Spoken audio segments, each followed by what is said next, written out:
From bringing a new twist that deviates from the comics to getting backlash for missing the mark with the tone of the movie. This is why The Marvels is going to change everything. There are some major changes incoming. In the first Captain Marvel movie, we saw Brie Larson portraying Carol Danvers, who became one of the most powerful heroes in the MCU after gaining her superpowers. But this time around, the spotlight won't just be on her, because the cast also includes Teyonah Parris as Monica Rambeau, who we saw in WandaVision, as well as Iman Vellani as Kamala Khan from Ms. Marvel.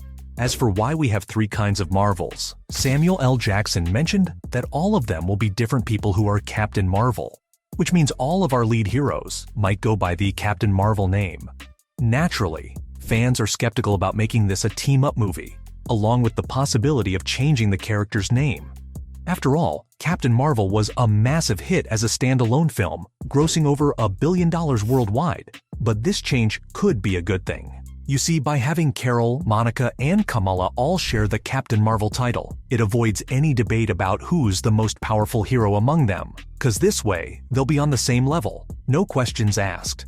It's a great way to promote inclusivity and diversity in the MCU, which is something Jackson talked about as well. Besides, this isn't the first time the MCU has made changes like this to be more inclusive.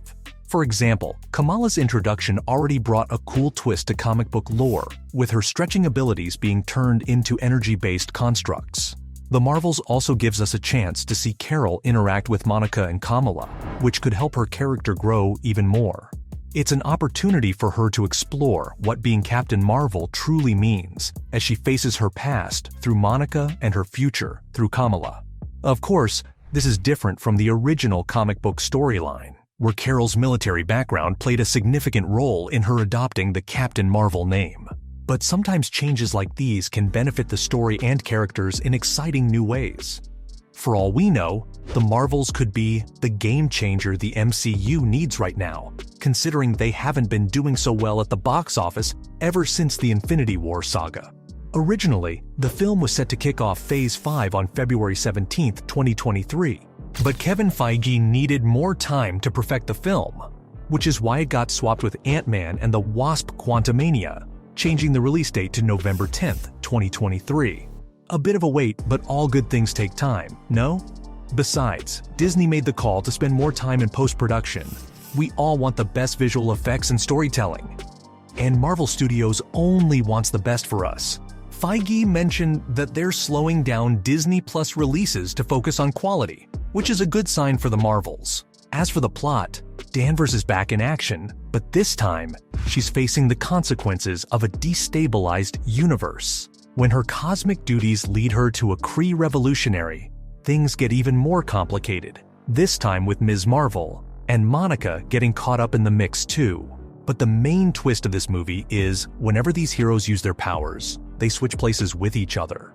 Speaking of switching places, Korean actor Park Seo-joon also managed to get a role, as seen in the recent trailer for the film, which has gotten fans pumped up. But, as you might have guessed, his character is still a mystery, which I'll get into in detail later. On IMDb, his name is pretty high up on the cast list, but his character's name hasn't been officially announced yet, cause Marvel Studios loves keeping the fans guessing. But fans have already started making their theories, and one of the most convincing ones suggests that he might be playing Prince Yan of Aladna. In the comics, it's a strange place where everyone talks in rhyme or sings, and believe it or not, guys have no say in who they marry, which is how the prince finds himself tangled up in an unwanted engagement with Lila Cheney, a teleporting mutant.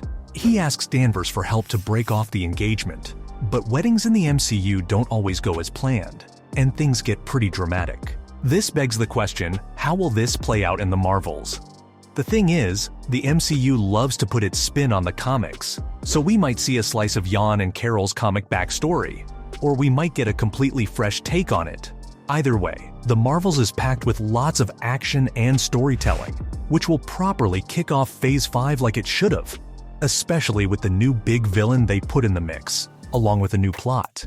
Carol, Monica, and Kamala's powers are somehow connected, which makes things more interesting as they team up to face this new villain. As for whether Prince Yan is indeed Park Seo-joon's role or not, we're in for yet another cosmic adventure just in time as we're all sobbing after the Guardians of the Galaxy said their farewells in their threequel. As for the movie's villain, it's Dar-Benn, a Kree revolutionary, who'll be played by the talented Zawe Ashton. And what's even cooler is that the legendary Nick Fury will also return after stopping a Skrull takeover in Secret Invasion. We'll probably see Kamala Khan's family too. There's even a chance we'll get a glimpse of Monica's mom and Carol's BFF, Maria Rambeau, possibly in flashback scenes. But how will this movie fit into the MCU timeline? Well, it picks up after Ms. Marvel, where Kamala becomes a full-fledged hero with her cosmic bangle, and Monica gains superpowers after WandaVision. Both of them join Carol for some wild adventures, but there's a bit of tension between them, considering their history, which will only add more drama to the Captain Marvel sequel. Regardless, the Marvels is creating quite a stir among MCU fanboys, and I've got the scoop for you. It's not a direct sequel to Captain Marvel, but it still marks Larson's return as Carol since her last appearance in 2019, as well as bring together storylines from different Disney Plus series.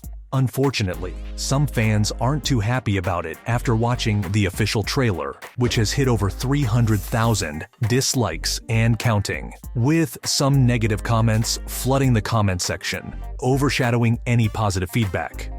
Surprisingly, even the not-so-well-received Morbius only got around 11,000 dislikes, which means this new take has struck a nerve with comic book nerds. Some of those comments are intense, from hating Larson's portrayal of Captain Marvel to bringing in gender into the mix, calling it Captain Feminist and the patriarchy's stone. Others seem to think Marvel and Disney are sacrificing the original comic essence only to push their narrative. But this isn't the first time the actress has faced this kind of backlash. Back when Captain Marvel was about to premiere, Rotten Tomatoes had to change its policies to prevent angry male fans from review bombing the film even before it hit the big screen.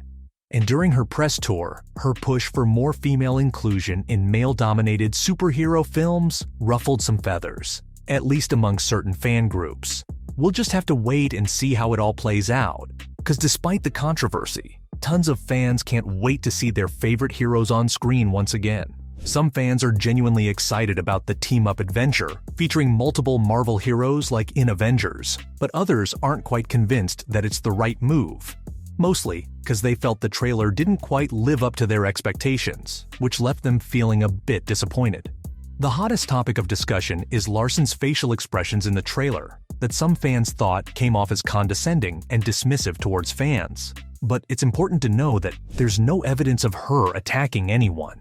It's all just rumors, but what everybody agrees on is that the trailer's tone isn't what everybody was expecting, because it felt a bit too chaotic and focused too much on being fun, which takes away the depth of the story and the characters.